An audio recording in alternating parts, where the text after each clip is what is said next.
बात कर लो आप।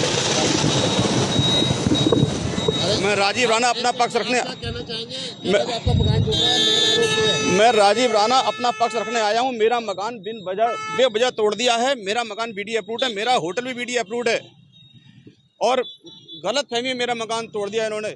झूठा मुकदमा लेकर तोड़ दिया मेरा मकान। मेरा कोई दोष नहीं है, मेरे किसी परिवार का दोष नहीं है। और जिस प्लॉट को लेकर मुझे गलत ठहराया जा रही है उसके मैं ये सारे पेपर लेकर आया हूँ। ये सारे पेपर हैं, ओरिजिनल डॉक्यूमेंट है उसके। ये आप पहले क्यों नहीं आए, क्या वजह थी इतना लेट आए? जब भी हम थाने आना चाहते थे कोई ना कोई हमें डिस्टर्ब करता था, कहता था हम बहुत मतलब हमारी को सुनने को तैयार नहीं था। 2-3 बार हम थाने से लौट गए, एक बार हम एसएसपी साहब के यहाँ से लौट गए और हमने अपना वीडियो भी वायरल किया अपनी बात कहने के लिए। कोई भी हमारी बात सुनने को तैयार नहीं है। आज हमारे पूरे घर को तहस नहस कर दिया, हमारा पूरा परिवार सड़क पे आ गया है आज। और ये सच बताएं आपको, ये हम जैसे बीजेपी अंधभक्त की यही सजा होना चाहिए। जो हम थे, जो बीजेपी के अंधभक्त होते हैं उनकी यही सजा होना चाहिए जो आज हमारे साथ हुआ।